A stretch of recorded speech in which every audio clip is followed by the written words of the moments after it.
A'udzubillahi minasyaitonirrajim. Bismillahirrahmanirrahim. Rabbi a'udzubika min hamazati sayatin wa a'udzubika rabbi ayahdurun. Rabbi shrahli sadri wa yassirli amri wahlul 'uqdatam min lisani yafqahu qauli. Assalamualaikum warahmatullahi wabarakatuh. Alhamdulillahirabbil alamin. Segala puja-puji milik Allah Subhanahu wa taala yang atas rahmat karunia kasih sayangnya. Alhamdulillah, ibu dan bapak yang dirahmati oleh Allah, kajian Babu Salam yang dirahmati oleh Allah, kita dikumpulkan di tempat yang mulia ini. Pertama-tama kita sama-sama doakan siapapun yang menjadi jalan pertemuan kita di pagi hari ini senantiasa mendapatkan keberkahan dari Allah Subhanahu wa taala. Amin.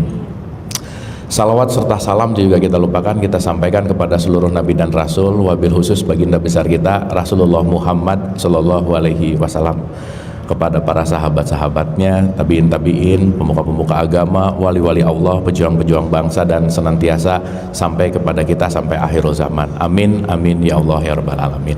Ibu bapak sehat semuanya?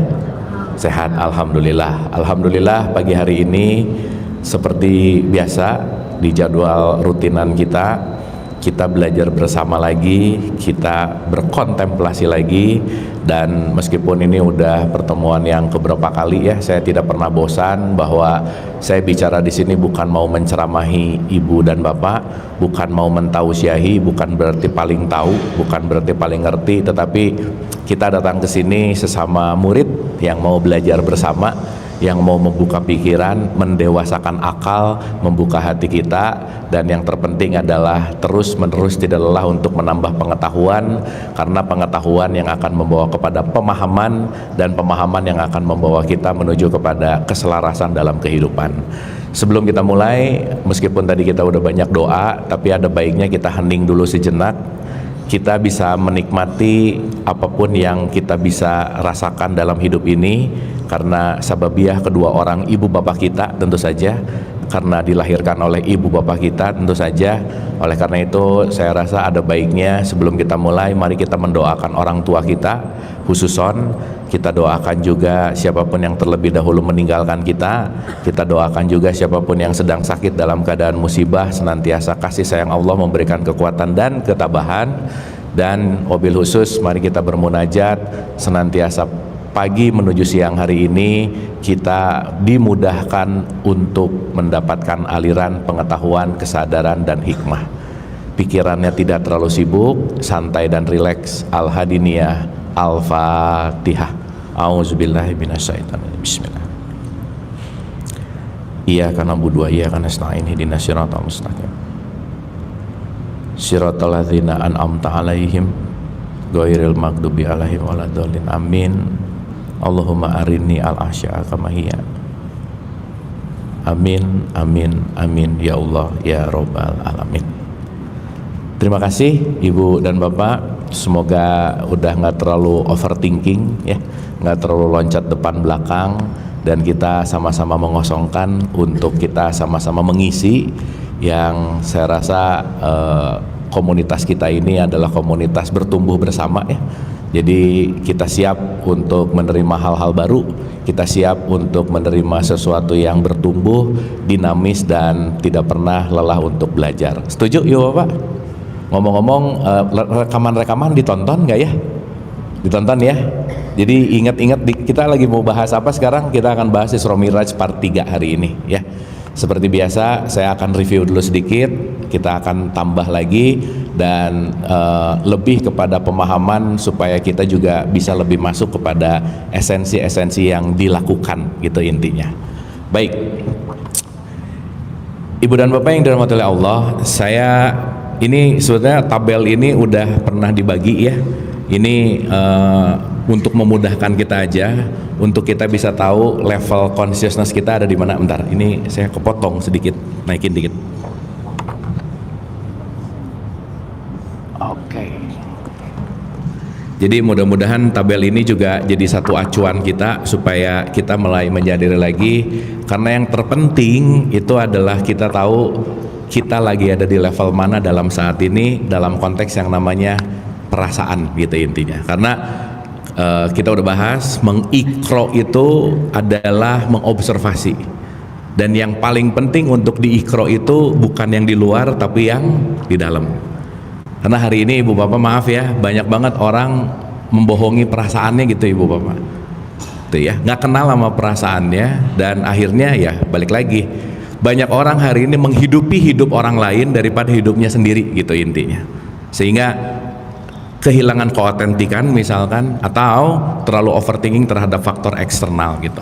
Ya, ini nanti kita akan pakai ulang-ulang. Oke, sebelum ke sini kita review dulu sedikit ibu bapak, kita review dulu sedikit.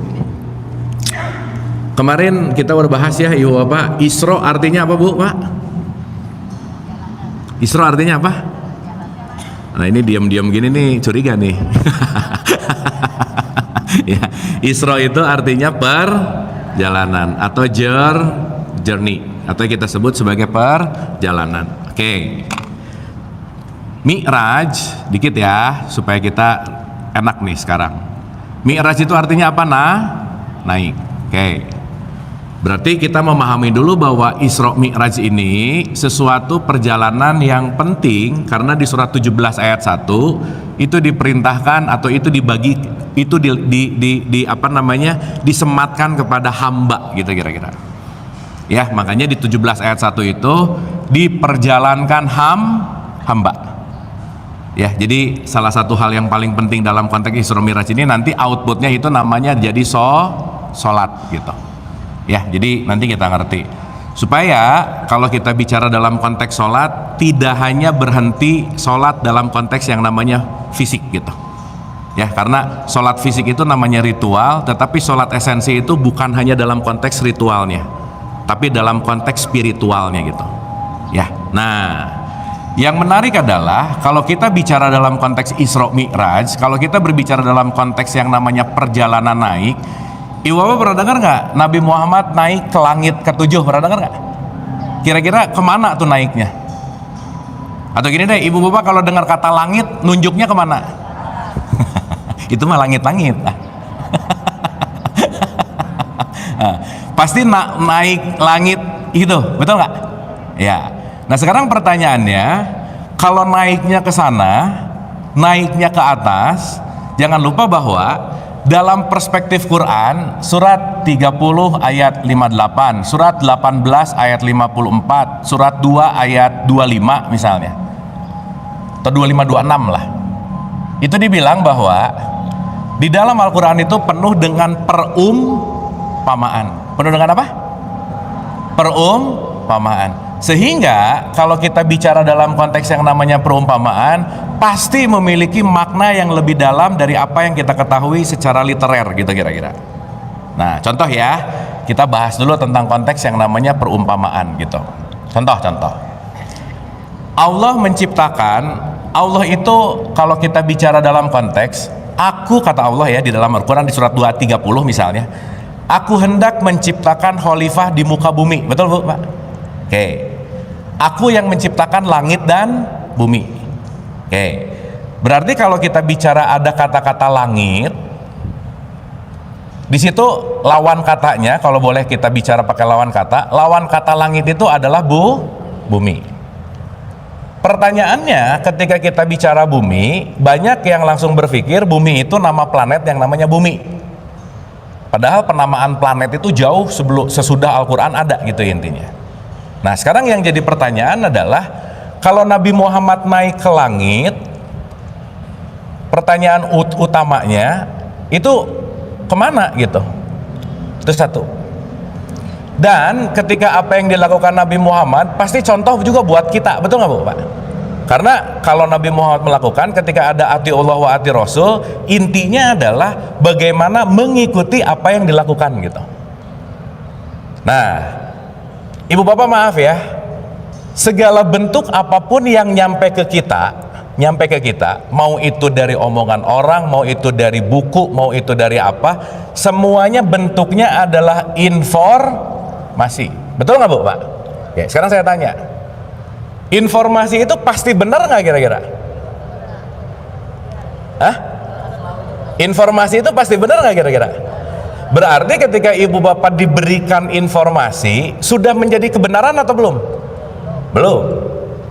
Pertanyaan, kita akan membuat informasi ini menjadi kebenaran setelah apa? Hah? Setelah? Contoh. Saya misalnya punya kue, ibu dan bapak, kue ini enak. Ini enak beneran atau ibu bapak baru dapat informasi? Mau tahu ini enak gimana caranya? Dicobain. Betul? Berarti Quran didesain untuk didengerin, untuk dibunyikan, atau untuk dicobain? Tiga-tiganya. Didengerin iya, dibunyiin iya, dirasain juga iya. Betul? Karena kalau kita rajin dengar Quran, udah tahu kebenaran belum? Udah tahu kebenaran belum? Belum, baru tahu informasi. Ya. Ketika kita membunyikan, baru membunyikan informasi. Tetapi ketika Al-Baqarah 234 mengatakan zalikal kitabu la raiba fi hudalil mutakin, tidak ada keraguan kalau kamu sudah benar-benar jadi takwa. Salah satu pemaknaan takwa adalah mengalami langsung gitu. Sampai sini oke? Sampai sini oke? Berarti ibu dan bapak kita penting untuk berhati-hati terhadap informasi nggak? Iya, karena apa yang didengar belum menjadi kebenaran sebelum kita mengalaminya langsung gitu. Sampai sini oke? Sampai sini oke?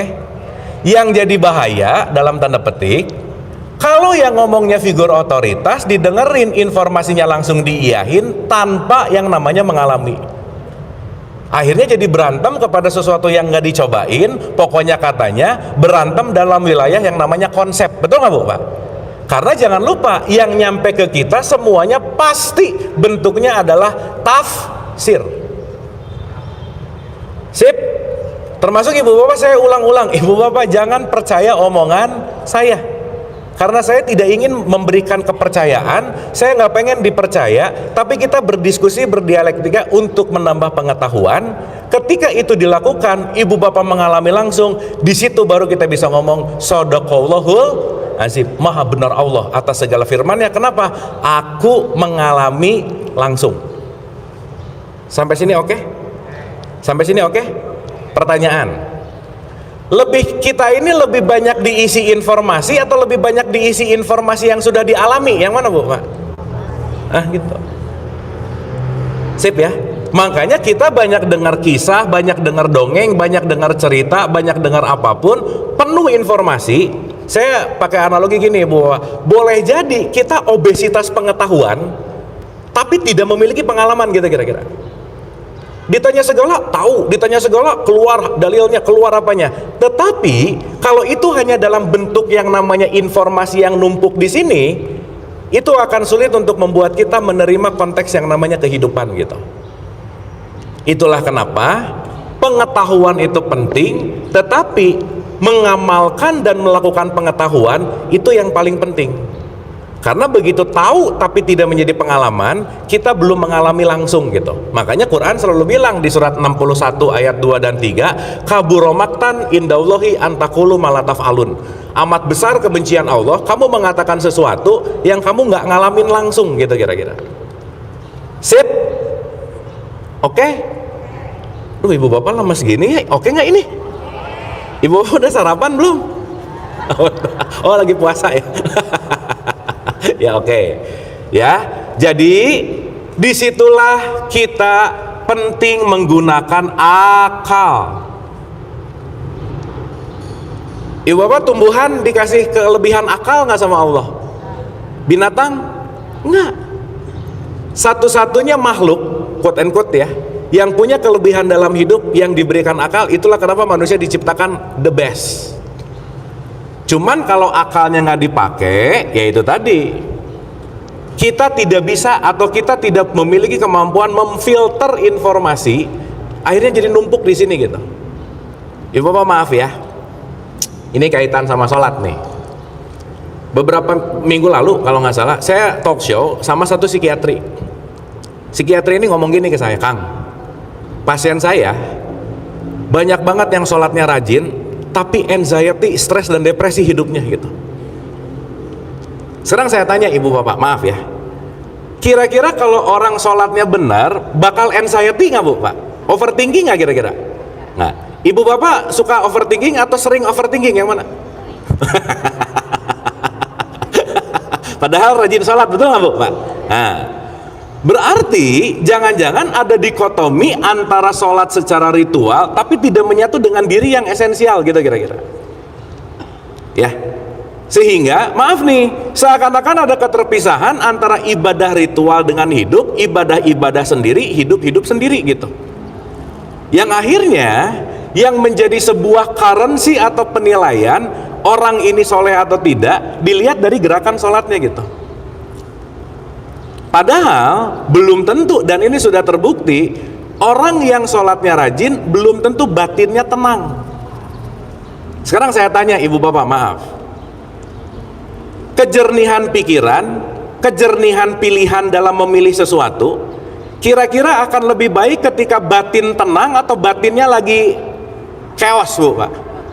Lagi tenang. Sementara ketika sholat itu membuat batin tidak tenang, jangan-jangan kita tidak melakukan yang namanya mi'raj gitu kira-kira.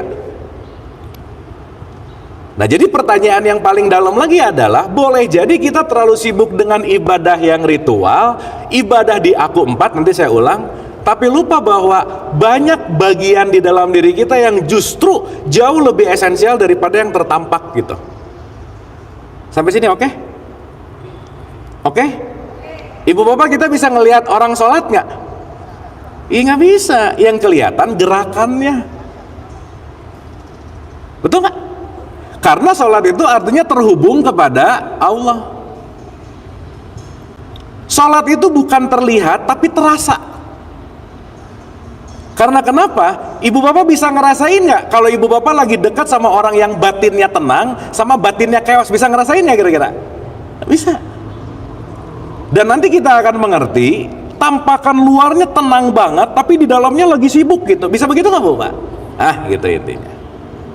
Sip ya. Jadi nanti kita akan mengerti konteks perjalanan Isra Mi'raj yang outputnya sholat ini. Ya, saya rasakan kita udah ulang-ulang ya pelajari ini. Bukan hanya berbicara dalam konteks yang ruang dan waktu 5 kali gitu kira-kira. Karena yang 5 kali hanyalah jembatan untuk menuju kepada yang lebih esensi. Maka Quran selalu mengatakan mendirikan sholat. Ingat ya pembahasan kita kemarin. Berarti kalau mendirikan sholat ada sesuatu yang berdiri di situ gitu. Nah ya, itu satu. Yuk, kita pemanasan dulu ya ibu bapak ya. Sip ya, supaya nanti masuk ke topik sekarang hari ini lebih enak gitu. Nah, sekarang pertanyaannya, kita balik nih. Aduh maaf nih, saya ulang-ulang ini supaya makin nancep gitu ya, supaya makin paham, makin ngerti gitu. Allah itu kan sumber nih. Gini, ibu bapak sadar nggak, kita ketika lahir ke muka bumi, kita banyak diinstal, banyak dikorelasikan dengan sesuatu yang namanya identitas gitu. Betul nggak? Kalau sekarang ditanya, siapa sih Anda? Ibu bapak akan jawab apa? Diem gini sih. Nah, nama itu ibu dan nama itu sejatinya kita atau nama dari aku? Berarti kalau kita menjawab nama itu adalah bukan yang sejati tapi yang sudah diasosiasikan, betul nggak? Yes. Kamu gimana nih? Oh iya, kerjaan saya. Kita bisa menjawab aku adalah namaku, aku adalah pekerjaanku, aku adalah status sosialku, aku adalah ibunya siapa, aku adalah anaknya siapa. Semua yang kita jawab jangan-jangan asosiasi yang ditempelkan kepada aku. Betul nggak Bu, Pak? Yes. Berarti aku yang sejati yang mana? Yang tidak ada asosiasi. Makanya kenapa kata aku itu kata yang sangat esensial. Makanya ketika di surat 20:14, ingatlah aku. Coba ingat-ingat lagi, kamu yang belum terasosiasi sama apapun, kamu itu siapa sih? Gitu kira-kira. Karena kita udah terlalu lama pakai nama, udah terlalu lama pakai jabatan misalnya, udah terlalu lama pakai identitas, menganggap bahwa nama, jabatan, identitas itu aku gitu. Contoh-contoh, ibu bapak pernah nggak namanya dijelekin sakit hati? Pernah nggak? Ini kok kayak sering ya jawabannya. Pernah nggak? Padahal yang dijelekin aku atau namaku.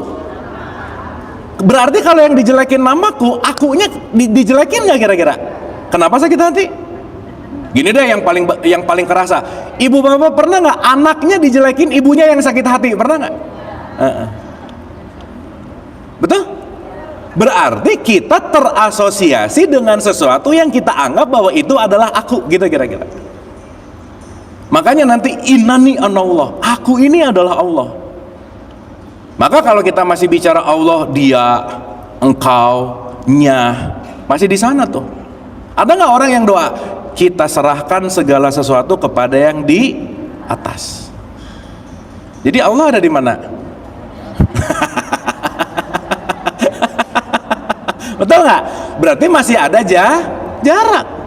Ya nggak apa-apa sih. Untuk tahapan-tahapan awal, oh Allah di langit ketujuh, Allah di mana, Allah di mana. Kayak Allah tuh diem di mana, nongkrong di mana, ngeliatin kita, kan nggak begitu Bu, Pak. Betul nggak? Makanya disebutkan bahwa Allah itu meliputi. Kalau Allah meliputi, ada sesuatu di luar Allah nggak kira-kira? Nggak ada lah. Air yang meliputi ikan, maka ikan nggak mungkin ada di luar air, kecuali digoreng sih. Tapi maksud saya adalah ketika si ikan terlalu lama ada di air, dia lupa dia diliputi oleh air gitu. Ya, nah sekarang saya tanya ibu bapak, kalau Allah meliputi kita, bisa nggak hamba menjauh dari Allah? Hah?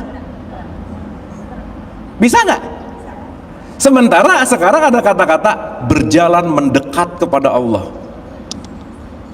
Bagaimana mau mendekat kepada Allah kalau Allah sesuatu yang paling dekat? Betul nggak Bu, Pak? Yes. Nah, kenapa saya cerita ini semua? Supaya lebih menyadari bahwa perjalanan Allah ini adalah bukan perjalanan geografis yang membutuhkan kilometer, yang membutuhkan waktu, ruang, dan seterusnya, tetapi concernnya adalah perjalanan langit, gitu kira-kira. Ibu bapak pernah nggak merasa jauh dari Allah? Pernah nggak? Nah, sekarang saya tanya, Allah dekat atau dekat banget? Tapi kenapa merasa jauh?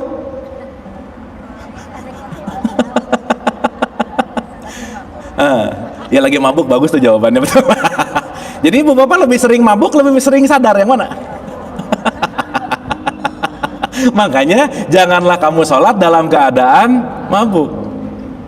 Berarti urusan ini, urusan antara aku sadar atau aku mabuk, udah itu aja.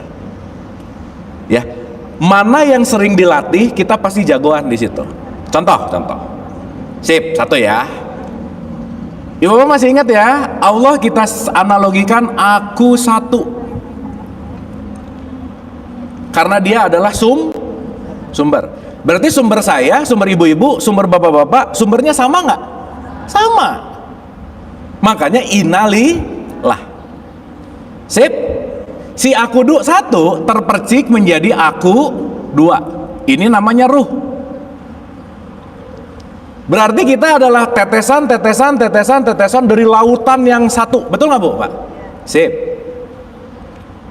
Ketika terpercik lagi karena mau melakukan perjalanan di sini, dikasihlah aku tiga yang namanya jiwa. 1, 2, dan 3 dikemas dengan aku 4 yang namanya jasad. Pertanyaan. Simpel aja ya. Yang tertampak dan yang tidak tertampak lebih banyak yang mana Bu, Pak? Yang kelihatan dan yang nggak kelihatan lebih banyak yang mana? Nggak kelihatannya. 1, 2, dan 3 itu nggak kelihatan begini gitu. Sip ya? Makanya di Al-Baqarah ayat 2 dibilang ayat 3 yu'minuna bil goib, orang yang beriman kepada yang goib. Goib itu apa? Yang tidak tertampak. Tidak tampak bukan berarti nggak ada. Sampai sini oke? Sampai sini oke? Berarti 1, 2, 3 goib nggak? Goib nggak? 1, 2, 3 ada di dalam diri kita nggak? Jadi kita ini mayoritas porsi terbesarnya goibnya atau kelihatannya? Jadi ibu bapak sebenarnya makhluk apa? Nah gitu. Betul nggak? Maksud saya, kalau kita ngelihat orang, jangan langsung menilai. Kenapa? Yang kita nggak tahu lebih banyak daripada yang kita tahu, gitu loh Bu, Pak. Berarti kalau saya menilai aku empatnya secara langsung dan melakukan judgement, penilaian, lupa bahwa ada hal yang banyak hal yang kita nggak tahu tentang siapa yang kita lihat, gitu kira-kira. Sampai sini oke? Sampai sini oke? Pertanyaan. Aku empat kita beda-beda nggak? Ih kok diem gini sih? Seruangan ini aku empatnya beda-beda nggak? Jadi ada yang di sini boleh nggak? Ada yang di sini boleh nggak? Ada yang gini boleh nggak? Gini boleh nggak? Nah yang diributin justru yang paling kecil gitu loh Bu, Pak. Kunut nggak kunut berantem. Di sini ribut.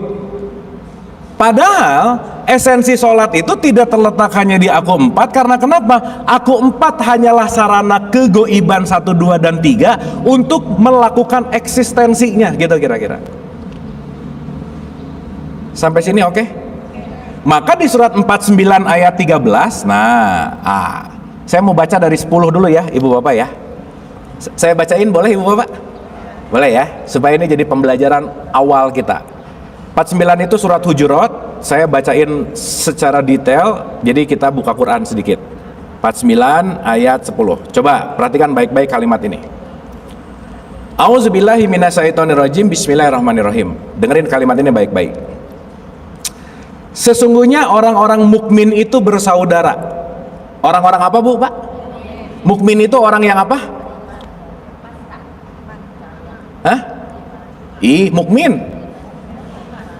Mukmin itu orang yang iman atau orang yang Islam? Iman. Orang yang iman pasti Islam nggak? Orang yang orang yang KTP-nya Islam pasti beriman nggak? Belum tentu. Berarti mukmin ada di aku 4 atau di aku 3? Ada pada dirimu, pada identitasmu, atau pada jiwamu? Jiwa di sini. Sampai sini oke? Sampai sini oke? Tapi perbedaan ada di mana? Di aku 4. Maka keimanan tidak terletak pada identitas KTP-mu, tapi keimanan terletak pada jiwamu, gitu. Contoh. Ibu maaf ya. Aku 4-nya KTP-nya Islam, tapi jiwanya bisa nggak Islami? Bisa. Sip. Jadi sekarang kalau ibu bapak saya KTP-nya Islam, jiwanya belum tentu tenang gitu Bu, Pak. Karena ketenangan Islam tidak terletak pada KTP, tapi terletak pada jiwa. Makanya Quran ngomong, sesungguhnya orang yang mukmin itu bersaudara. Kita udah bahas ya. Mau Kristen, Katolik, Hindu, Buddha, mau orang Cina, mau orang Sunda, orang Batak, semua narik udara yang sama nggak Bu, Pak? Ya kita semua satu udara, saudara, gitu kira-kira. Berarti kalau kita sibuk ngurusin perbedaan di KTP, sibuk ngurusin perbedaan di aku 4, jangan-jangan pandangan kita kurang mendalam, pandangan kita kurang memahami dalam konteks esensi, kita sibuk dengan sesuatu yang tertampak gitu kira-kira. Sampai sini oke? Sampai sini oke? Oke. Jadi ibu bapak maaf ya, begitu ibu bapak ngelihat orang, ingat ada 4 layer yang kita lihat. Aku 4-nya ini kelihatan, aku 3-nya jiwanya, aku 2-nya percikan.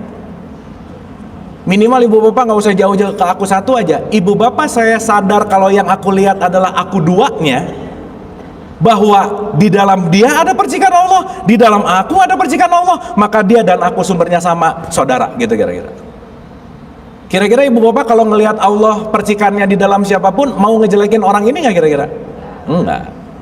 Berarti ibu bapak waktu ngegosipin orang, ngejelekin orang, lagi ngejelekin aku 2-nya nggak sebenarnya? Makanya di sini sakit pasti gitu. Oke sampai sini? Sip ya? Tapi dorongan-dorongan ego di aku 4 yang pengen komen, ngejelekin apa dan lain-lain, karena udah menjadi habits, kita lupa bahwa di dalam dia ada aku 2, di dalam aku ada aku 2, gitu kira-kira. Sampai sini clear? Sip? Oke? Berarti bersaudara nggak kira-kira? Sip. Makanya jangan gini lah, begitu kan masih ada loh ibu bapak mau nolong, ditanya dulu, ibu agamanya apa, masa gitu? Kita disuruh nolong sesama agama atau serahmatan lil alamin, yang mana Bu? Iya. Sip ya? Sampai sini oke? Oke? Berarti identitas, agama, suku, bangsa, ras itu semua adalah identitas, bukan diri kita yang sejati. Tapi kalau ininya kencang banget, nanti menutup jiwa, menutup ruh. Maka orang yang ego kelompoknya tinggi, ininya kencang banget, dia nggak peduli aku 3, aku 2, yang penting kelompokku lebih baik dari dia gitu. Oke? Sip? Nah, lanjut. Sesungguhnya orang-orang mukmin itu bersaudara, karena itu damaikanlah antara kedua saudaramu. Jadi kalau orang mukmin, bawaannya pasti pengen memberikan kedamaian. Urusannya tuh bukan ngomporin jadi panas, bukan bikin kisruh, tapi nature-nya adalah mendamaikan. Makanya ibu bapak selesai sholat, salam kanan salam kiri nggak? Berarti selesai sholat ketika saya mendamaikan ke kanan, mendamaikan ke kiri. Pertanyaannya, gimana mau damai bagi kanan kiri tapi kitanya belum damai ke dalam diri sendiri gitu kira-kira. Makanya kalau kita mau bertamu, mau ngapain, kan ada gini ibu pak, assalamualaikum, betul nggak bu pak?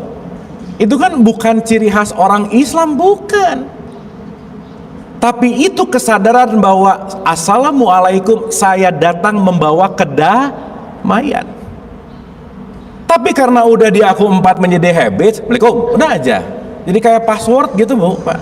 Waalaikumsalam, dah. Nggak ingat namanya gitu. Kewajiban, betul. Lucunya begitu assalamualaikum, ngosipin orang coba. Dah ya, cukup dulu ngosipnya ya, assalamualaikum. Udah kan aneh ya, gitu. Padahal si esensinya tidak terletak pada kata-katanya, tetapi kesadaran untuk damai. Nah. Dan bertakwalah kepada Allah agar kamu mendapat rahmat. Nih, 11-nya bu pak. Coba. Wahai orang-orang yang beriman. Wahai orang-orang yang apa? Ibu bapak beriman nggak? Kok insya Allah sih? Hah?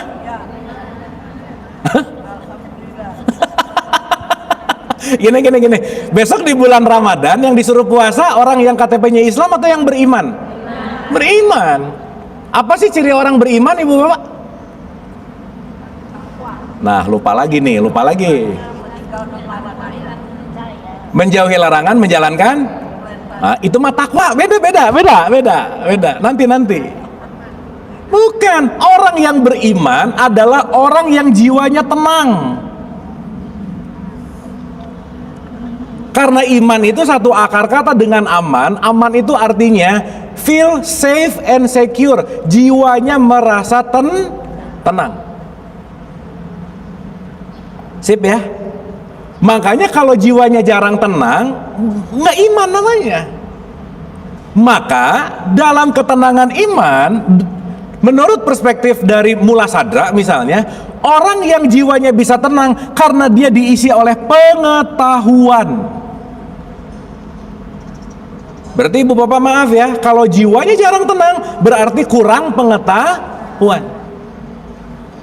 Berarti menambah pengetahuan membawa kita menuju jiwa yang lebih tenang. Kenapa? Karena pengetahuanlah kita jadi banyak mengetahui dan memahami gitu kira-kira. Jadi kalau jiwa lagi kurang tenang ibu bapak, itu sinyal ditambah pengetahuan. Sampai sini oke? Clear?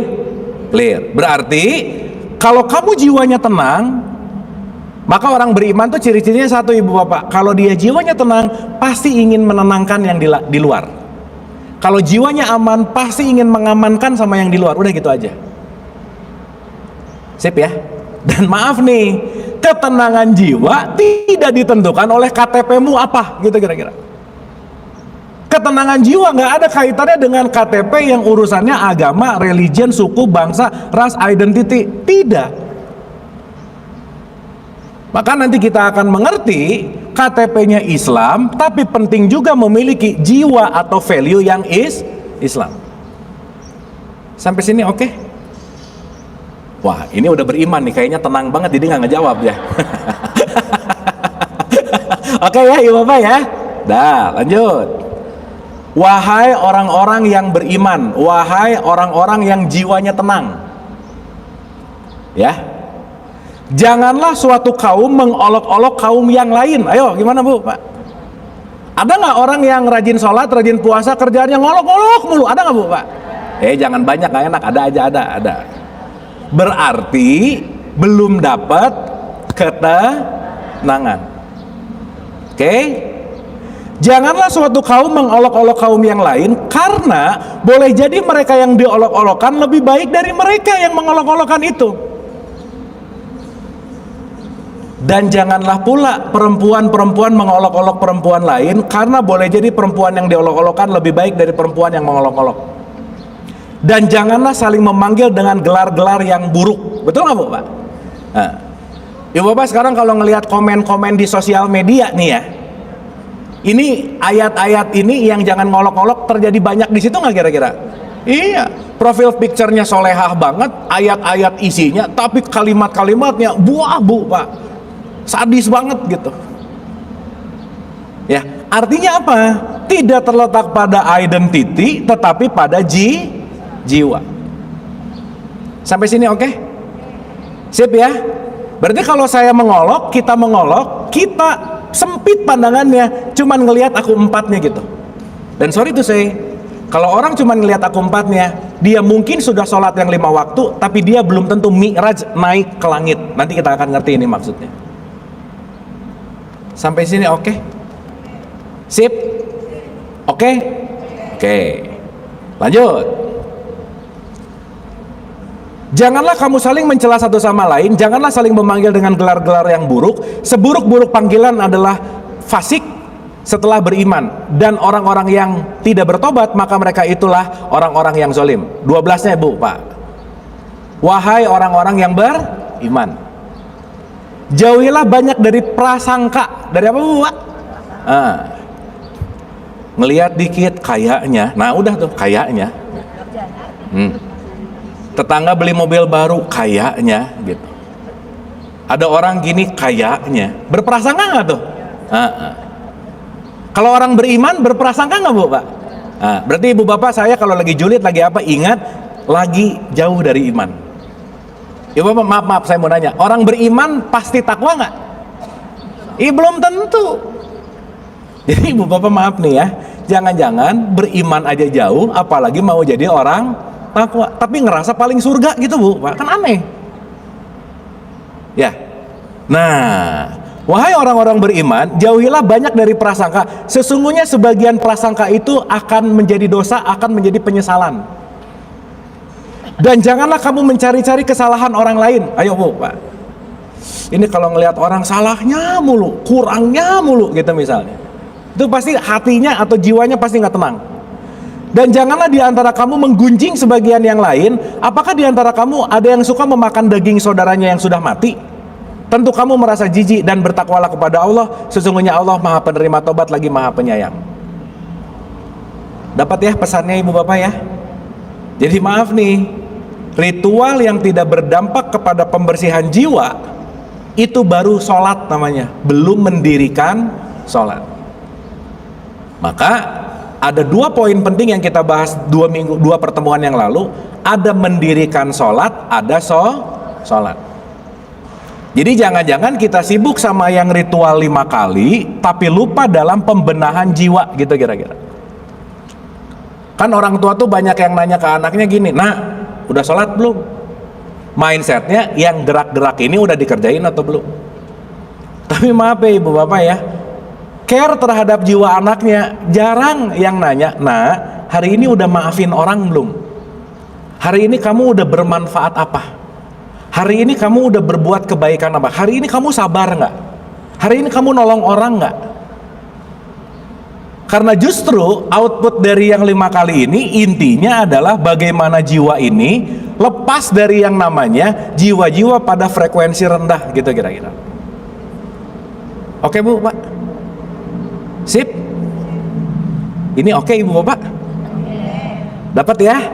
Nah, kalau gitu sekarang pertanyaannya, contoh, keseharian yang paling sering sholat itu aku 1, aku 2, aku 3, atau aku 4? Yang mana Bu, Pak? 4 udah fix. Allahu Akbar, wudu, assalamualaikum, dah aja. Ya. Ibu bapak ada nggak yang gini, Allahu Akbar, rakaat 2, rakaat 3, ada nggak yang begitu? Nah, berarti aku tiganya kemana-mana. Betul nggak?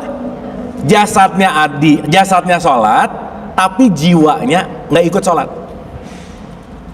Maka nanti kita ngerti, aku 4 itu disuruh tumak ninah,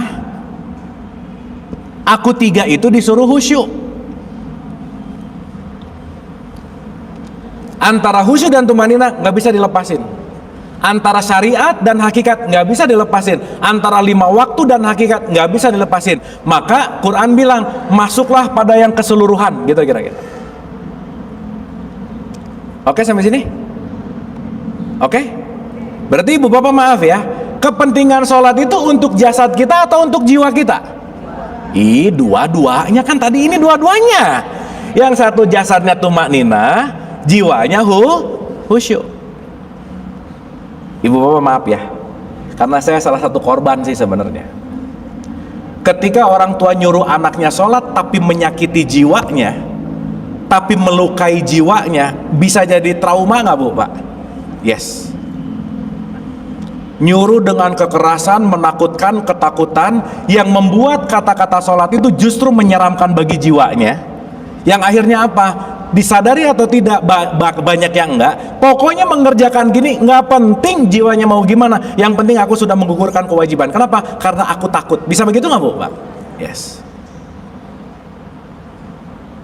Ya, jadi maksud saya ibu bapak, yuk luaskan pandangan kita. Urusan sholat itu bukan titik beratnya hanya yang di 5 ini, gitu kira-kira. Jangan sampai kita nyuruh sholat yang aku 4 tapi melukai aku 3 anaknya, gitu kira-kira. Sehingga sorry to say, sesaat itu dilakukan hanya dalam konteks yang namanya ritual, jiwanya nggak bertumbuh. Contoh, maaf ya, ada nggak orang yang sholatnya rajin tapi korupsi bu pak? Ada nggak? Jangan banyak, ada aja, ada. Kenapa coba? Raganya tumakninah, jiwanya nggak khusyuk. Betul?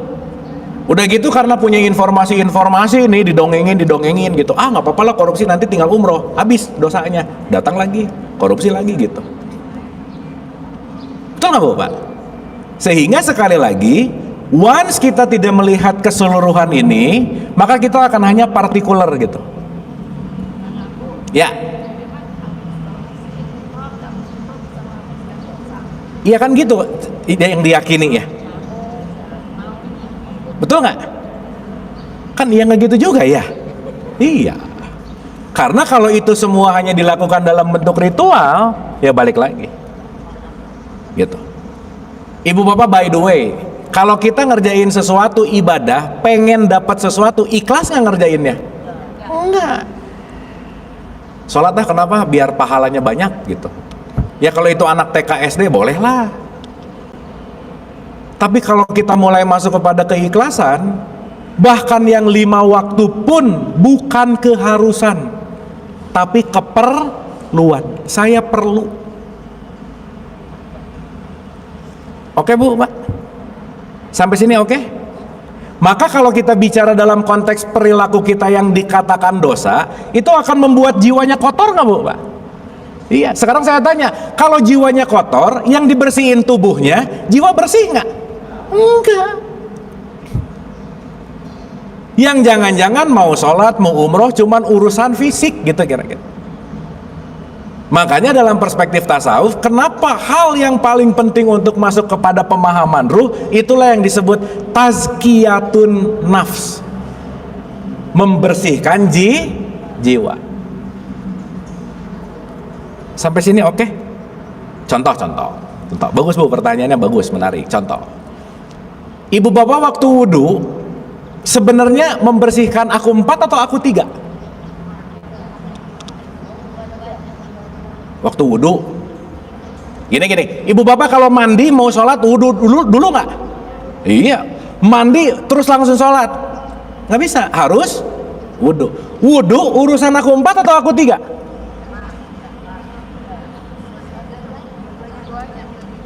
Wudhu gini, mau mandi pakai 1 galon sabun, bersih nggak tubuhnya?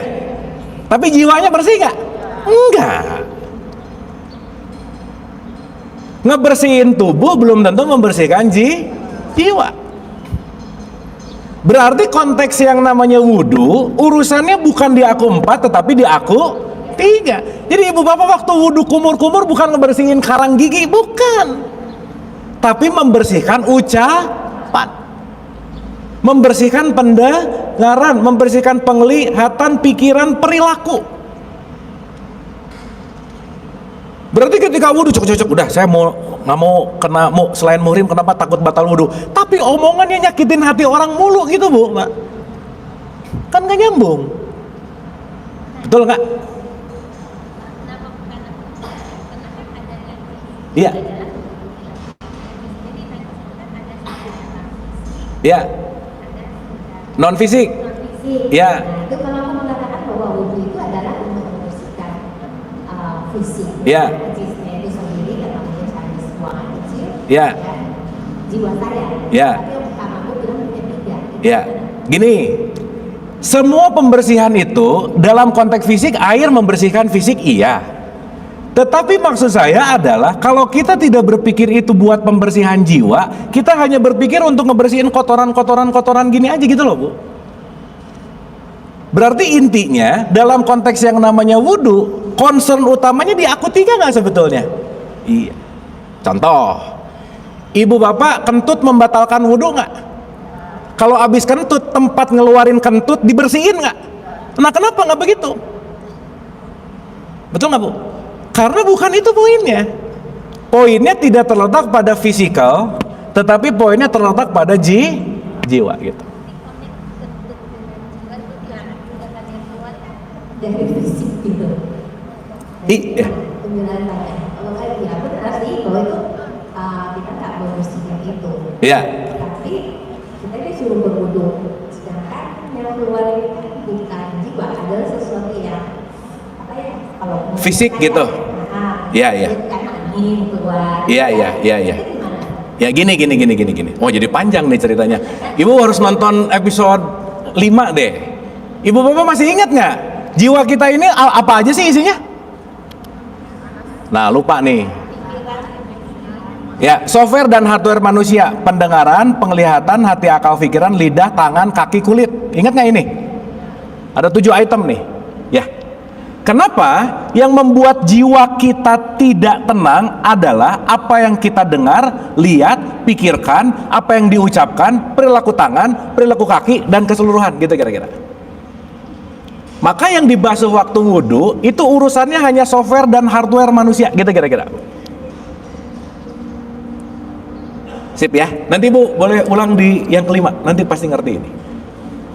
Ya, tapi inti yang ingin saya sampaikan dulu, ibu bapak ya gini aja lah logikanya. Kalau lagi sholat terus ngeluarin gas, yang sebelah jadi bau nggak kira-kira?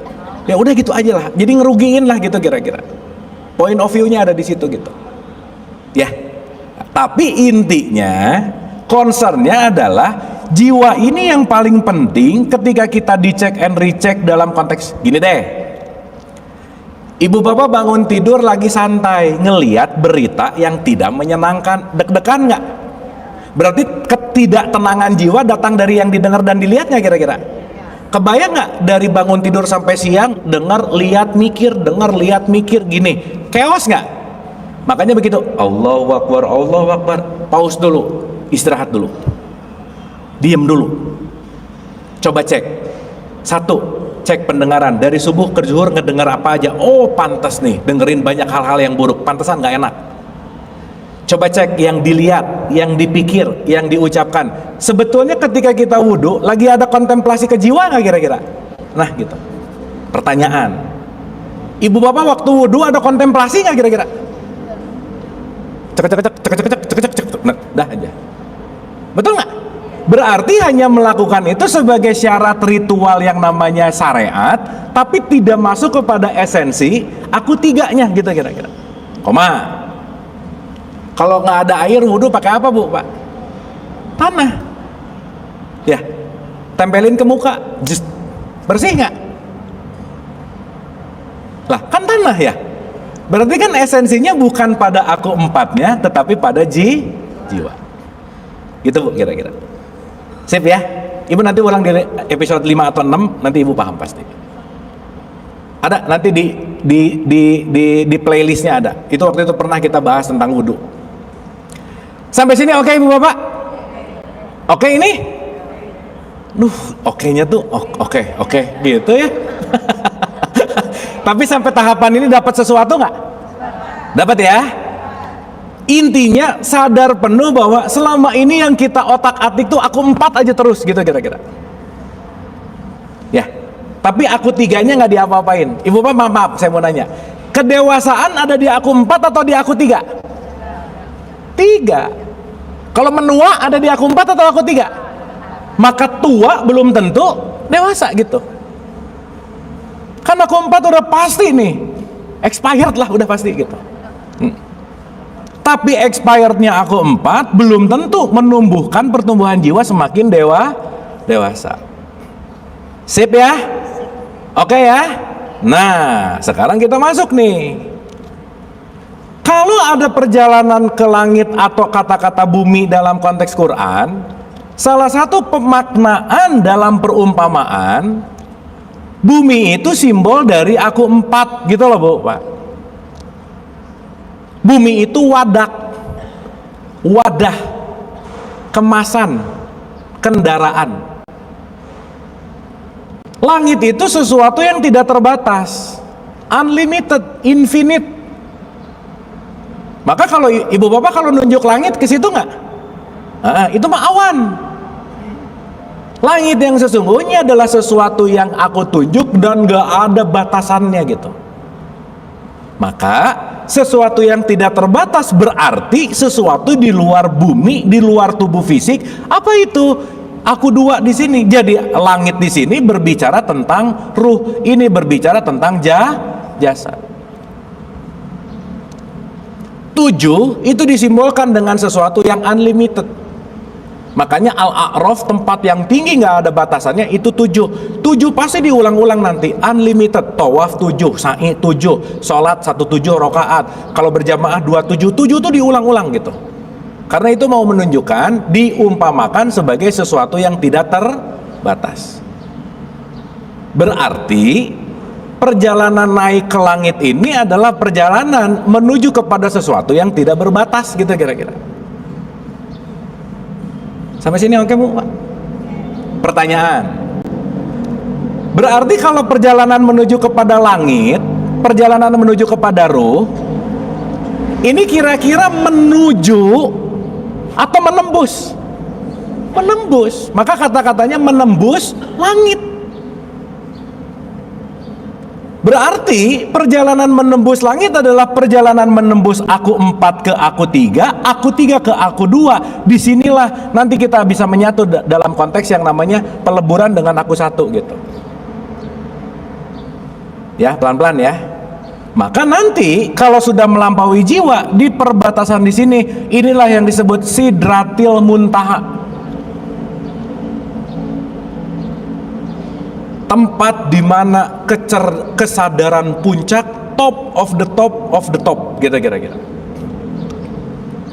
Nah maka dalam perspektif ini berarti sesaat kita mau melakukan yang namanya mi'raj, itu bagaimana aku melampaui fisik menuju ke jiwa, menuju ke ruh gitu kira-kira.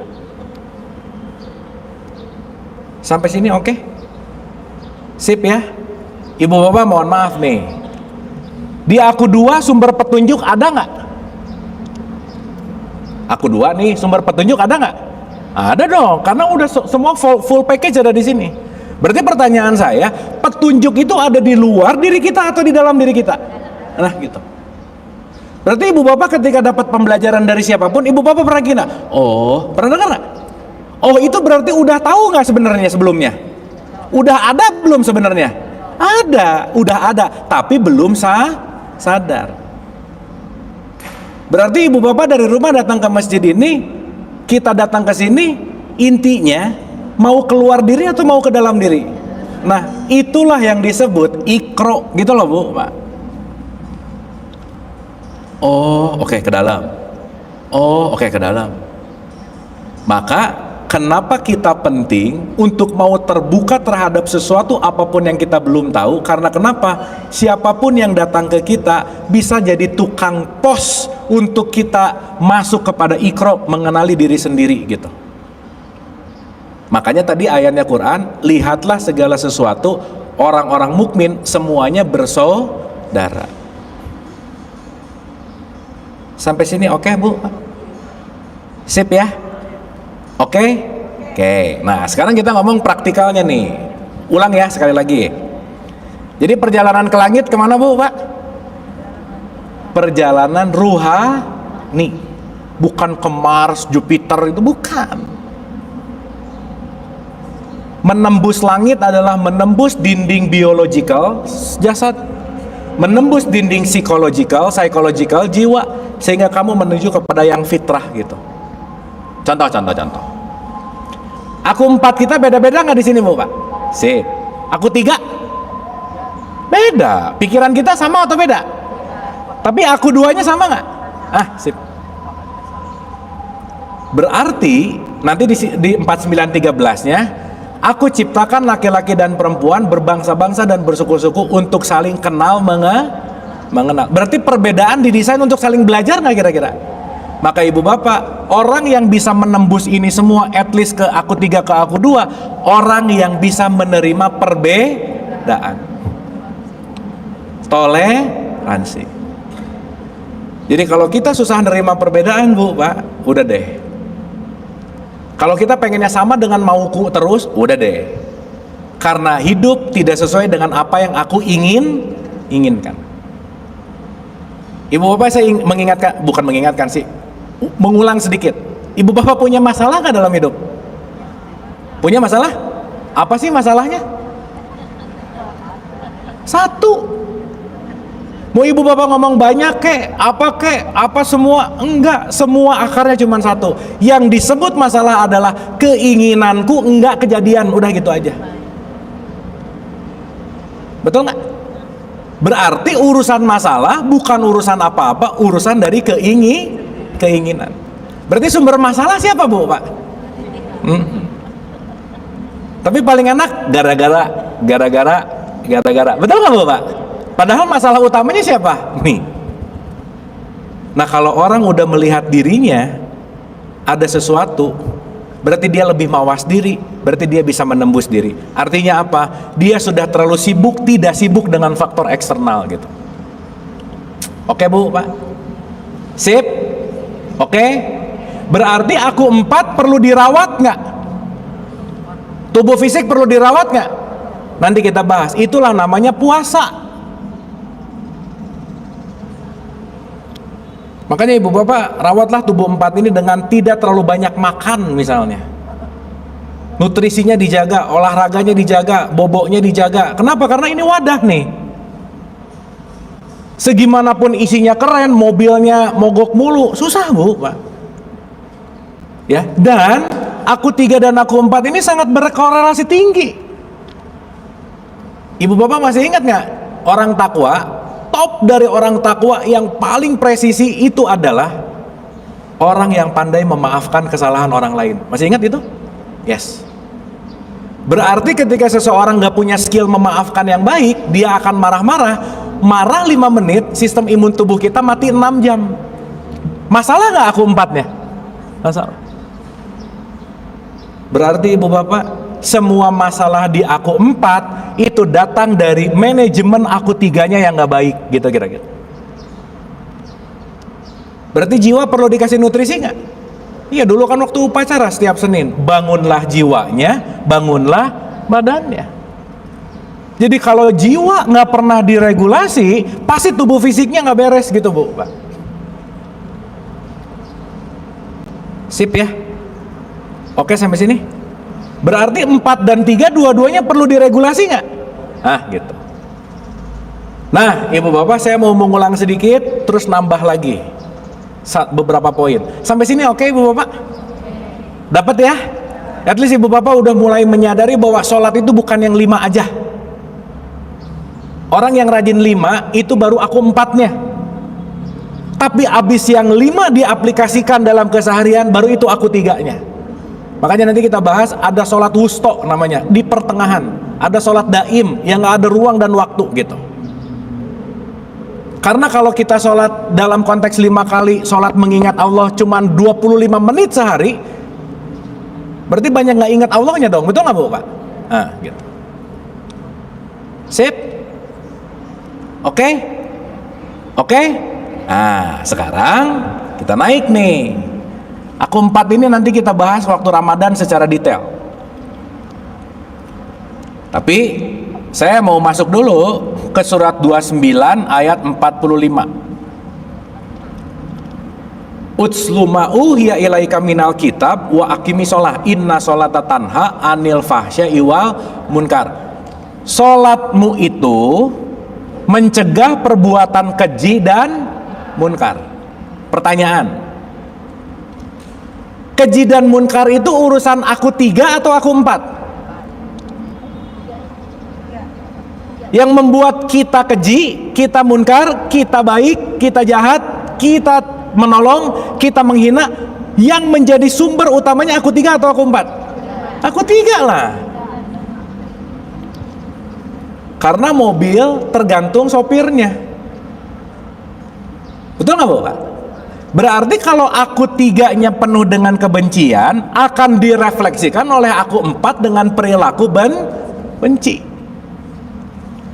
Jadi ibu bapak, maaf ya, kalau ibu bapak ketemu orang yang lagi ngomongnya kasar, kebun binatang keluar, kebencian keluar, itu refleksi dari jiwanya nggak kira-kira?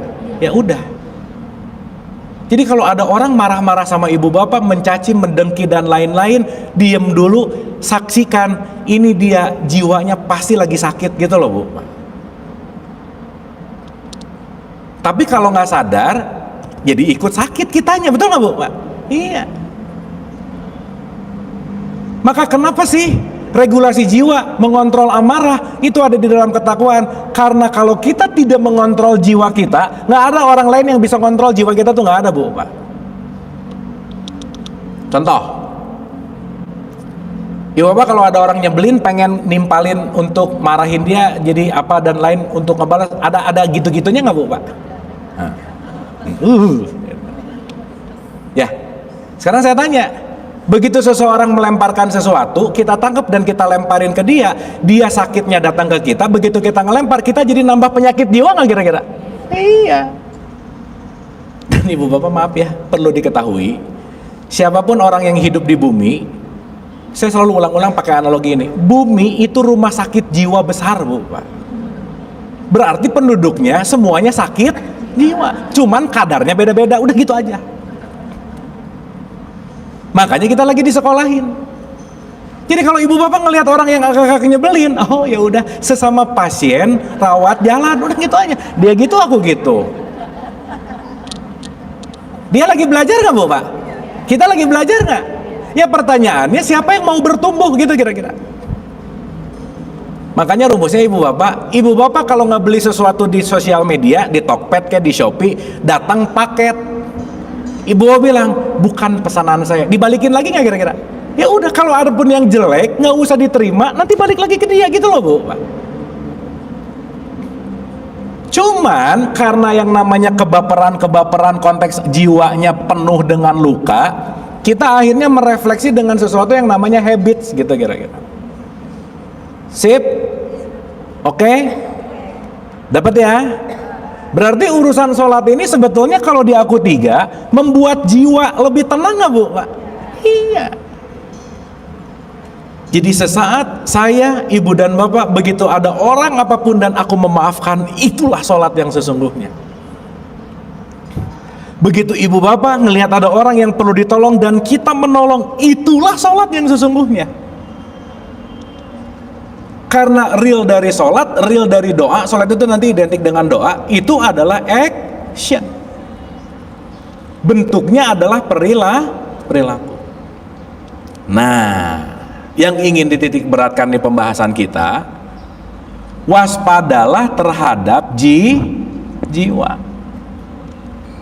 Karena kita nggak bisa pinjam orang lain untuk mengerti jiwa kita, nggak bisa Bu Pak. Ya, saya ulang-ulang dulu nih. Ibu bapak kan udah dapat ya si tabel ini. Kalau belum nanti saya kirim lagi, ibu bapak nanti baca lagi.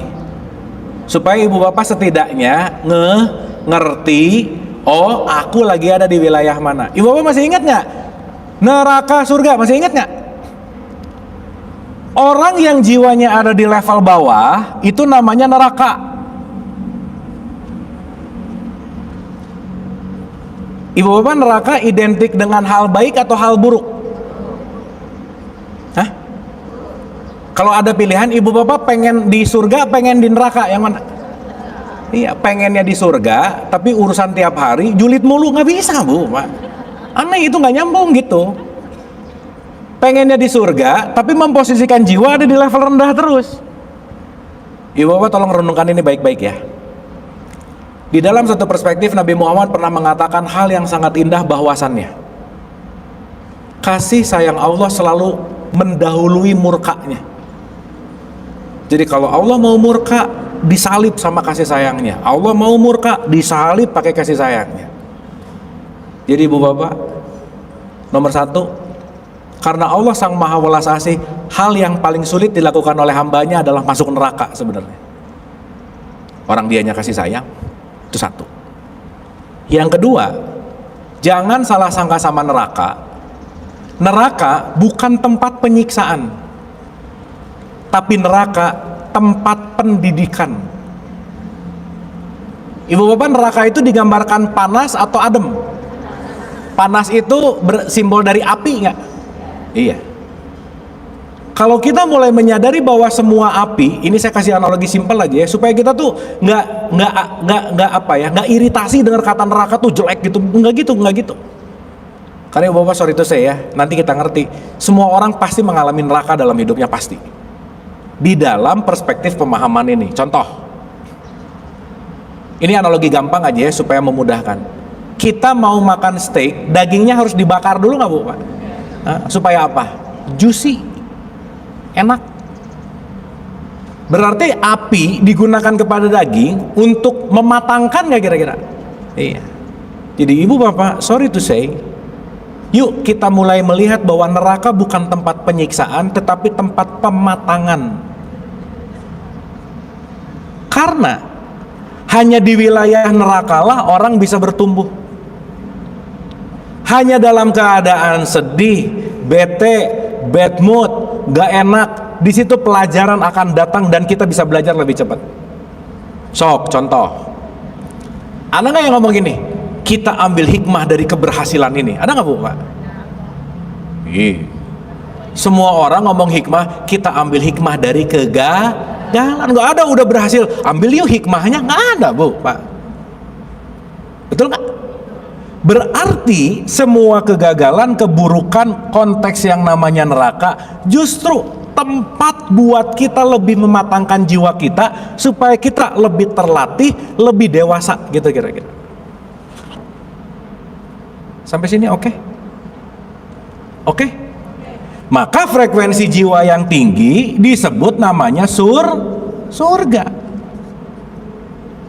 Pertanyaan, berarti posisi surga dan neraka, nyaman atau tidak nyaman, itu ada di aku 4 atau di aku 3?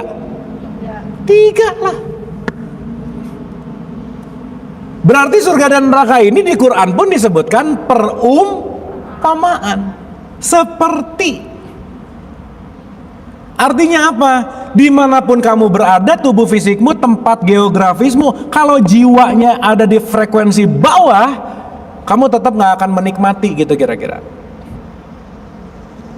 Sampai sini oke? Sampai sini oke? Berarti ibu bapak maaf ya, surga dan neraka kita alami hari-hari nggak kira-kira? Nah gitu. Lebih sering di mana bu pak?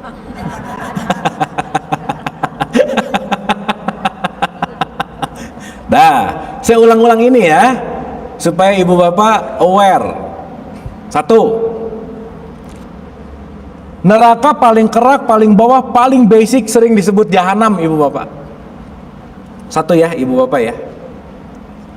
Sadarilah ketika jiwa ibu dan bapak ada pada level ketika dirinya merasa tidak berharga. Dah hati-hati sama itu. Aku mah apa sih? Aku udah aja. Karena level yang paling rendah itu disebut level shame, memiliki malu, tidak berharga, nggak ada yang bisa dilakukan, dan dia akan masuk dalam konteks penolakan hidup, Bu, Pak. Dan ini tipikal-tipikal yang satu step ke bawah lagi, pasti ada bawaan-bawaan pengen mengakhiri hidup gitu. Cerita sedikit ya, Ibu Bapak. 4 apa 5 hari yang lalu, saya ketemu teman lama. Kebetulan dia pasien teman saya. Teman saya Dokter Rahmat itu psikiatri, dia pasiennya. Dia mengalami level paling bawah ini, shame ini, sehingga orang ini, Ibu Bapak, sudah melakukan 16 kali percobaan bunuh diri, tapi nggak mati-mati, Bu Pak. 16 kali. Dan ini message buat kita barengan ya. Setelah ditelaah, saya nanya, Mas, apa sih akar Anda kok pengen mengakhiri hidup mulu? Apa coba jawabannya, Bu, Pak? Kang, saya dari kecil sama orang-orang terdekat saya nggak pernah dikasih pujian setitik pun. Nggak pernah ada pujian, nggak pernah ada apresiasi dari ibunya, dari bapaknya, dari adik kakaknya, dari lingkungannya. Tidak ada apresiasi yang membuat dia ada di level paling bawah, gitu kira-kira, Bu, Pak. Artinya apa?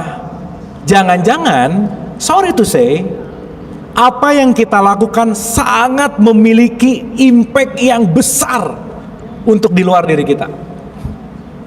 Jadi Ibu Bapak, ajaran leluhur kita ya, dengan simpel terima kasih, maaf, itu kayak hal sepele, tapi itu bisa berdampak besar pada jiwa seseorang gitu kira-kira, Bu. Ya, jadi Ibu Bapak yang ada di level merasa dirinya tidak berharga, tolong sadari itu lagi ada di frekuensi paling rendah, hati-hati di situ. Makanya dalam perspektifnya Ibnu Arabi, level neraka itu disebut amarah dan lawamah gitu kira-kira.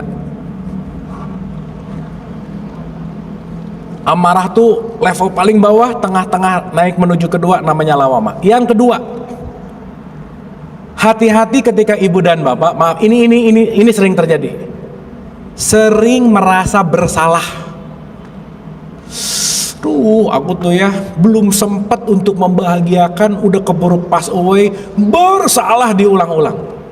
Aduh, tahu gitu ya, tahu gitu. Orang yang merasa bersalah itu terlalu banyak pada dasarnya adalah hidup di masa lalu. Dulu. Di mana orang yang merasa bersalahnya lebih banyak, itu banyak membuat konteks menghancurkan dirinya sendiri gitu. Oke Ibu Bapak, sip ya. Hati-hati, merasa bersalah untuk perbaikan bagus, tapi merasa bersalah yang berkepanjangan itu menghancurkan diri gitu kira-kira. Yang ketiga, ada pertanyaan? Gimana Ibu? Pakai ini.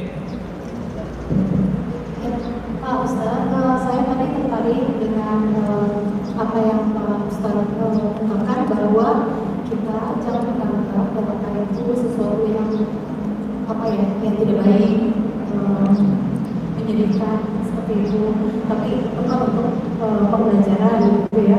Tapi kan kita sebagai muslim dikatakan kita harus masuk sebagai seorang muslim secara kafah, means kita mengikuti ajaran kalamnya Allah yang tertulis di dalam Al-Quran gitu. Nah, di dalam Al-Quran sendiri disebutkan bahwa neraka itu adalah kekal. Jadi seperti di surat Al-Baqarah ayat 34 yang dikatakan bahwa mereka yang kafir dan mendustakan ayat-ayat Kami adalah penghuni neraka dan mereka kekal di dalamnya. Nah, dalam konteks apa? Pak Ustaz mengatakan jangan menganggap neraka itu, sebenarnya kita tahu itu neraka itu jahanam ya, dan kita berada di sini juga memang kita tidak pengen kalau sudah di dalam itu jangan sampai kita masuk neraka gitu. Dan apa yang kita bisa mengatakan bahwa tempat pelajaran maksudnya gimana gitu. Sebenarnya kita belajar bahwa ini di sini belajar supaya kita jangan masuk neraka loh gitu. Dan itu kita akan kekal karena banyak sebenarnya banyak saya mendengarkan orang-orang percaya bahwa kita tuh nanti timbangan amal dan dosanya lebih banyak yang dosanya itu masuk di neraka dulu, dicuci-cuci dulu gitu di situ, dan nanti masuk ke surga. Padahal di banyak surat kita belajar bahwa kita akan kekal di situ. Begitu Ustaz, saya mohon pencerahannya. Terima kasih. Jadi main isu yang ibu bingungin yang bagian mananya? Saya mau tanyakan kenapa Pak Ustaz mengatakan bahwa kita belajar untuk tidak menganggap neraka itu jahanam gitu loh. Oke. Tapi tempat pembelajaran padahal itu kan final destination lah buat kita ya setelah kiamat gitu. Oke. Pertanyaannya, ibu dapat semua itu tadi dari informasi nggak? Maksudnya? Ibu dapat cerita semua informasi bukan? Informasi. Nah, informasi pasti kebenaran nggak? Belum tentu. Nah, satu ya. Berarti kalau informasi belum tentu kebenaran, itu semua perlu penelaahan, betul nggak? Iya. Sip. Yang kedua, hidup yang paling sejati nanti atau sekarang? Nanti. Yang sejati. Ibu hidup di masa depan nggak? Tidak. Sekarang. Ah, sip ya. Berarti hidup itu selalu right here, right now, betul nggak? Now, yes. Apapun yang dilakukan masa depan, that's illusion, betul nggak? Yes. Kita nggak tahu, Yes. betul? Pertanyaan saya, yang penting memperbaiki sekarang atau masa depan? Now. Now. Berarti kalau Quran bicara dalam konteks apapun, kata kuncinya adalah kembali kepada now. Jadi nanti mau ada cerita nanti dibasuh dulu, dicuci dulu apa? Yang ngomongnya aja belum pernah, betul nggak? Cerita. Nah, coba ibu buka Quran, buka surat 11 ayat 106, silakan.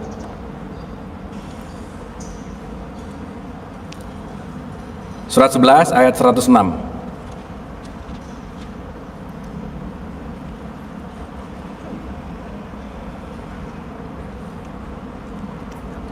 Surat Hud ayat 109. Iya, silakan. Bismillahirrahmanirrahim. Maka adapun orang-orang yang sengsara tempatnya di dalam neraka. Oke, tahan dulu. Adapun orang-orang yang sengsara, placementnya disebut sebagai neraka, betul nggak? Lanjut. Di sana mereka mengeluarkan dan menarik nafas dengan merintih. Nah, jadi kira-kira kalau orang yang ada di neraka, nafasnya pendek apa panjang? Kalau nafas pendek kira-kira terjadi pada aku 4 dan aku 3, di mana jiwanya itu lagi luas, lagi lapang atau lagi sempit? Sempit. That's it. Betul? Lanjut. Mereka akan kekal. Ayat berikutnya.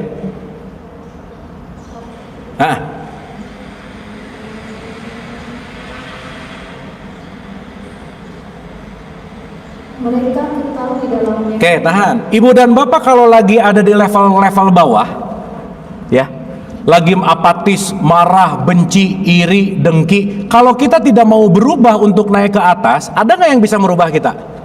Nggak ada. Kekal nggak, Bu? Kekal.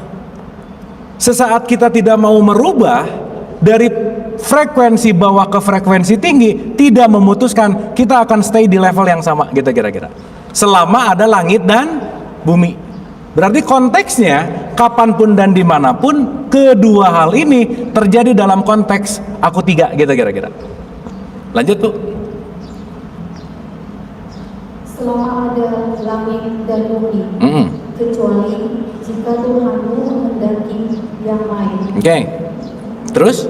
Sungguh Tuhanmu maha pelaksana terhadap apa yang Dia kehendaki. Oke, ayat berikutnya. Sekarang kebalikannya.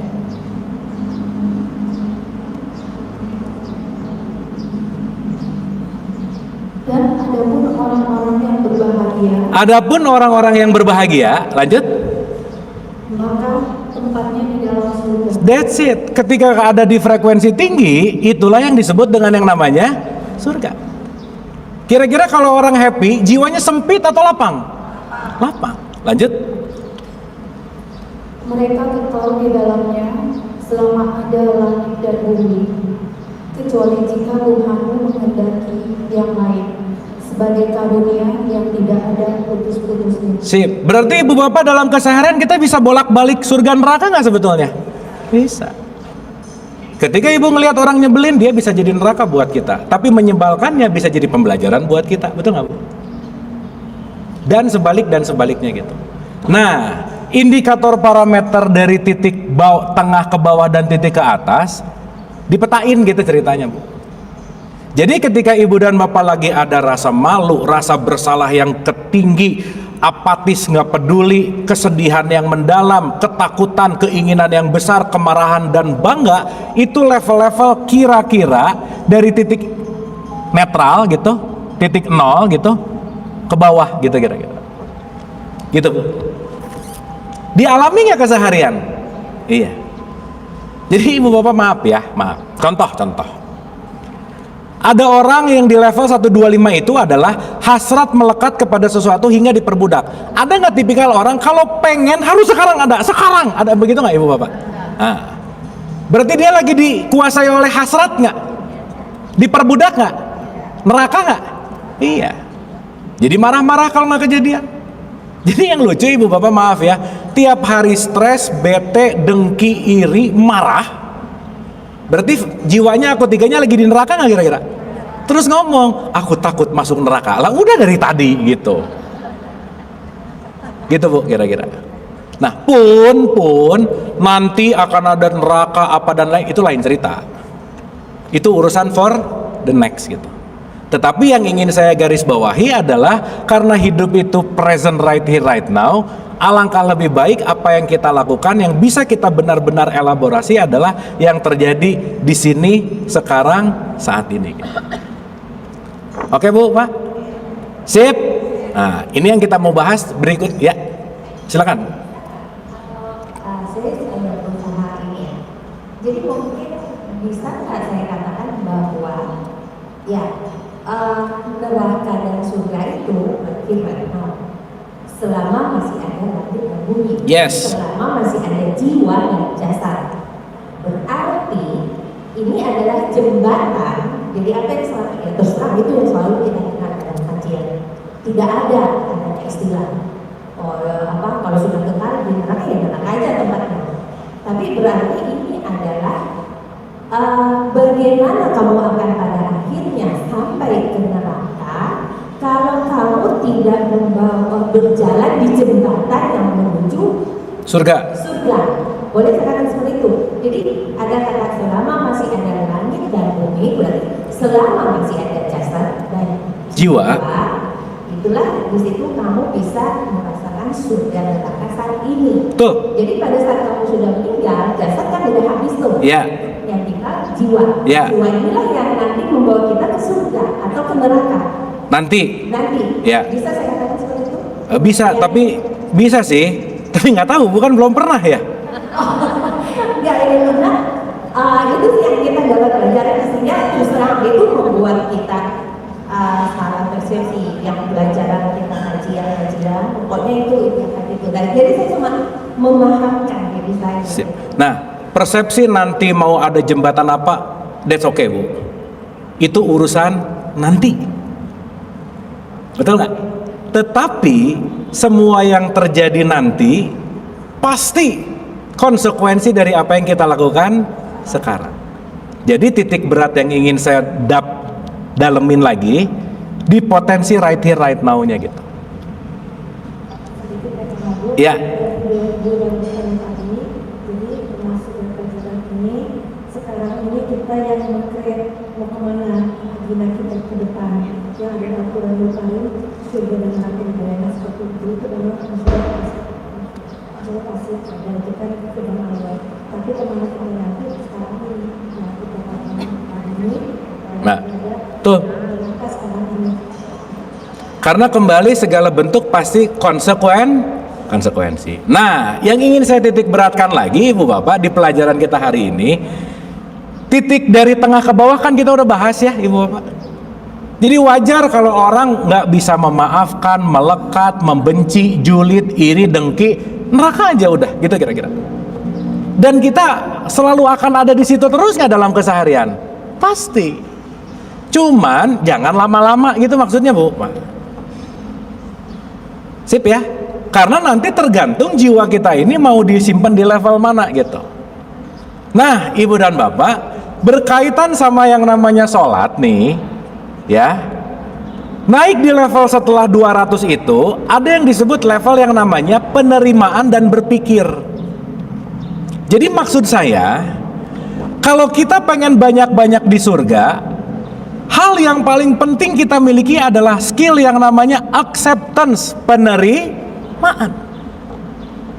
Artinya semua bentuk apapun, let's say ya, mohon maaf ya ibu bapak, mau rajin yang 5 kali tapi hidupnya banyak menolak realitas, mohon maaf, kira-kira ada di frekuensi rendah terus nggak?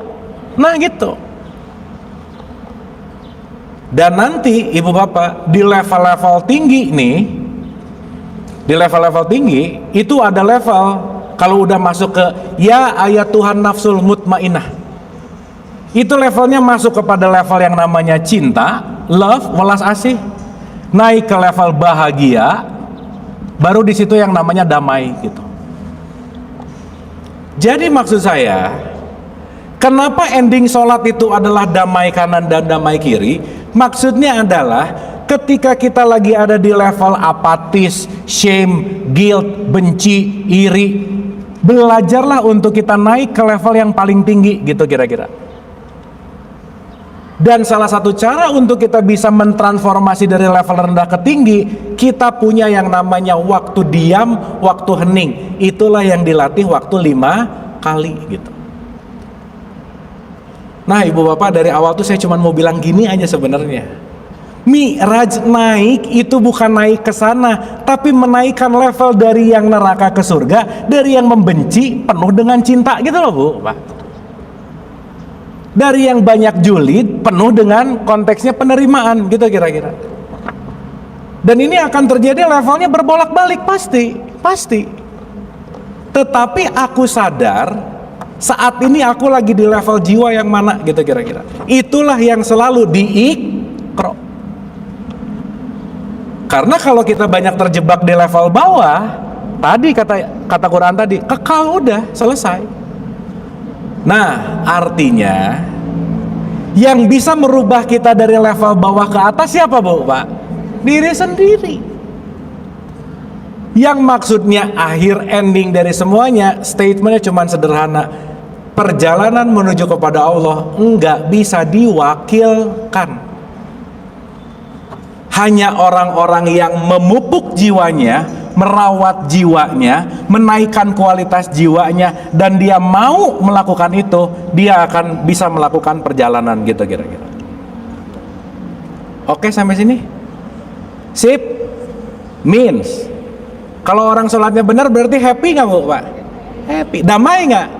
Damai.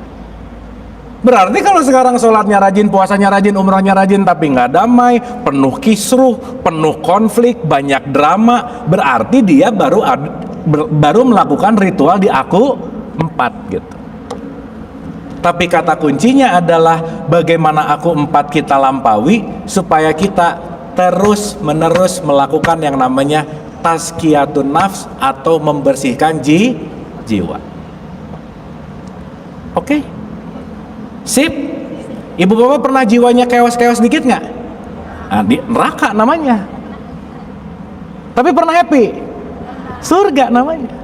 Nah nanti ibu bapak ukur aja keseharian lebih banyak di neraka atau di surga gitu maksudnya. Makanya kita punya check and balance sehari 5 kali gitu. Karena once nanti aku 3-nya clear, nanti insya Allah di beberapa pertemuan kita akan masuk ke level gimana caranya naik ke aku 2 gitu kira-kira. Maka orang-orang yang naik ke aku 3, ke aku 2, orang-orang yang berjalan ini disebutlah orang yang takwa. Berarti jiwa penting dikasih nutrisi nggak? Iya. Ingat nutrisinya. Jangan pelit. Tidak pandai menahan amarah, memaafkan, menolong, bermanfaat. Itu kan nutrisi jiwa kita tuh. Yang jangan sampai nutrisi aku 4-nya dipenuhi terus, tapi aku 3-nya nggak pernah dikasih nutrisi gitu kira-kira. Oke? Sip? Dapat ya? Jadi ibu bapak, Mi'raj ini penting kita lakukan nggak?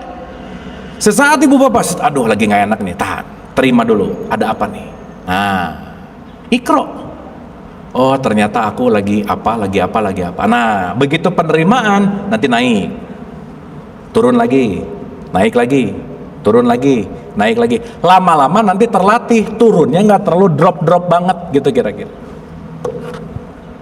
Maka tidak ada yang bisa stay di frekuensi tinggi kalau tidak latihan. Oke? Sip? Paham? Pahamnya tuh gini ya, gimana ya? Oke nggak Ibu Bapak? Sip ya? Dah, nanti di pertemuan yang akan datang kita akan bedah level 3 naik ke aku 2. Bismillah. Sekali lagi, ini tolong ditonton sekali lagi supaya nanti at least Ibu Bapak juga jangan lupa cek and recheck si tabel ini ya. Supaya Ibu Bapak ngerti bahwa aduh, aku lagi banyak pengen nih. Lagi di level apa gitu. Meskipun gak usah hafal, tapi at least bisa mengikro bahwa oh aku jiwanya lagi ada di frekuensi rendah atau tinggi gitu kira-kira. Oke Ibu Bapak? Sip. Kesimpulan. Saya simpulkan dulu. Isra tadi apa? Naik tadi apa? Mi'raj itu apa? Naik kemana? Ke langit. Langit itu simbol dari ruh. Berarti Mi'raj adalah perjalanan menembus dinding jasad menuju kepada jiwa, menuju kepada kesadaran puncak namanya ruh. Berarti perjalanan Isra Mi'raj keluar atau ke dalam diri? Berarti ini adalah perjalanan meniti ke dalam diri. Ingat ya Ibu Bapak, quotes yang mungkin bosan didengar, tapi ini saya ulang-ulang. Manusia tidak pernah punya masalah dengan apapun dan siapapun kecuali sama egonya. Betul nggak Bu Pak? Yes. Berarti problem, semua masalah bukan dia, tapi egoku. Dan ego ada di dalam. Masalah bukan untuk cari jalan keluar, tapi untuk cari jalan ke dalam. Artinya apa? Memi'rajkan kita dari frekuensi aku 3 yang level rendah untuk naik ke aku 3 yang levelnya tinggi gitu kira-kira. Sip. Ibu Bapak bahagia berarti diberikan atau diusahakan? Jangan aku tuh nggak bahagia. Iya tiap hari milih marah-marah mulu. Kalau marah keturunan bukan? Dilatih. Aku kan emang keturunan pelit. Enggak, kamu latihan tiap hari pelit gitu kira-kira. Jadi apa yang kita latih akan menjadi diri kita gitu. Oke? Sip. Dapat sesuatu hari ini? Dapat ya? Ingat, jangan diobesitaskan dalam bentuk pengetahuan. Jadikanlah ini semua dalam bentuk perenungan dan alami, lakukan sehingga Ibu Bapak bisa langsung ngomong Shadaqallahul Azim, bukan karena cerita, bukan karena informasi, tapi karena Ibu Bapak mengalami langsung apa yang diketahui. Ada pertanyaan?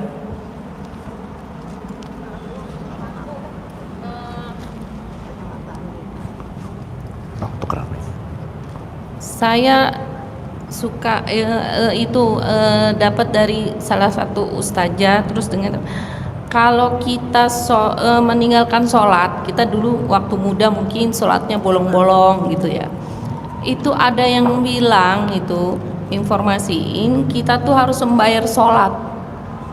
Itu benar apa enggak Pak Bu? Jadi misalnya kita dulu tuh sholat zuhurnya bolong-bolong, jadi sekarang ini kita harus membayar sholat pas lagi sholat zuhur. Dulu sholat maghrib kita nggak sholat, sekarang kita harus bayar gitu. Itu bener nggak Pak Bu harus kita lakukan? Kalau puasa kan memang harus kita wajib bayar. Nah kalau kita dulu sholatnya bolong-bolong, apa wajib harus kita bayar juga sekarang ini gitu? Ibu ingat nggak yang nggak sholatnya apa aja? Yang nggak tahu. Iya. Ya, gini maksud saya Bu, nggak salah ya. Gini, kalau kita dulu ketinggalan puasa wajib membayar puasa. Kalau kita dulu ketinggalan sholat wajib membayar sholat. Iya. Tapi kata kuncinya pelajaran ini apa sih sebetulnya? Satu Bu, kata kuncinya adalah belajar konsisten. Seenggaknya sekarang lebih sadar, apapun yang dulu nggak inget satu-satu kan, tapi at least hari ini aku lebih memperbaiki dari apapun yang aku lakukan sejak dulu. Aku menjadi versi terbaik diriku dari yang dulu. Kata kuncinya adalah selalu terus melakukan perbaikan diri. Saya rasa itu yang paling penting. Karena kalau ukuran yang tadi dilihat hanya sholat yang aku 4, dulu zuhur enggak 5 kali, sekarang subuhnya 5 kali, yang sholatnya aku 4-nya doang, jiwanya juga nggak gimana-gimana gitu kira-kira. Itu poin utamanya. Jadi poin utamanya lebih kepada bagaimana kita mengingatkan untuk melakukan terus menerus yang terbaik gitu. Karena begitu ibu paham bahwa sholat bukan hanya di aku 4, berarti kan kata kuncinya adalah aku 3 gitu. Itu inti. Berarti jiwa ya. Jiwa. Karena kan kita nggak lupa Bu ya. Iya. Waktu SD gitu, aduh nggak zuhur berapa kali. Waktu kuliah, aduh kayaknya nggak asar berapa kali gitu. Iya, bolong-bolong maksudnya. Kalau Bolong-bolong. dulu gitu kan sering bolong-bolong gitu. Iya, apalagi waktu haid ibu nggak sholat ya. Iya. Iya gimana? Ada yang bilang juga Pak Bu, oh ya dibantu dengan sholat sunnah. Iya iya. Gitu bisa juga katanya membantu. Jadi qobliyah ba'diyah gitu. Apapun perspektifnya, tujuan utamanya adalah sholat di aku 4 memperbaiki sholat yang di aku 3. Kuncinya ada di situ aja. Berarti kalau begitu kita nggak perlu ngebayar yang dulu-dulu gitu, nggak perlu ya? Ya bukan nggak perlu sih, tapi mengambil concern di mana yang paling penting adalah perbaikan pada akhlaknya aja, Bu. Gitu intinya. Ya kalau ibu ingat ya, kalaupun ibu mempercayai dan meyakini itu, ibu ingat kayaknya dulu waktu SMA zuhur. Waduh, nggak kehitung deh Pak. Iya makanya. Ya, udah Bu nggak usah nyusah-nyusahin sih intinya ya. Tapi kata kuncinya Iya. melakukan yang namanya improvement gitu aja sih. Perbaikan maksudnya. Ya. Karena nanti kan kita akan ngerti Bu, penilaian sholat kita di hadapan Allah itu bukan rokaatnya, bukan. Bukan.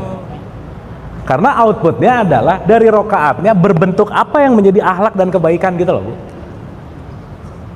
Itu satu. Ya. Justru kalau mau lebih deg-degan Bu, dulu waktu SMA nggak sedekah, ya kapan ya? Itu yang justru lebih penting untuk ditakuti sebenarnya.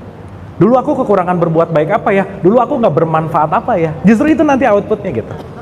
Oh, ya. Ya, sekarang sibuk ngurusin yang rokaat, tapi kebaikan-kebaikan kebermanfaatan malah jadi cuek misalnya Bu. Kan padahal nanti intinya di aku 3 itu adalah outputnya apa? Kebermanfaatan gitu. Ya, nah saya kembali kepada apa yang ibu yakini, tetapi respon saya adalah lebih bagaimana melihat ada pertumbuhan dalam konteks yang namanya akhlak yang membaik, itu aja sih. Gitu kira-kira. Tip ya? Sip. Oke. Cukup ya, Ibu Bapak ya? Kita mau zuhur soalnya. Ibu Bapak ini dapat sesuatu nggak hari ini? Dapat. Tuh, kayak diam-diam gini Ibu Bapak ya? Dapat ya? Ingat 2 pertemuan lagi UTS, jangan lupa ya. Nah, ujian kita. Belajar. Oke. Kita tutup doa sebentar. Al-Hadiniyah Al-Fatihah. Auzubillah.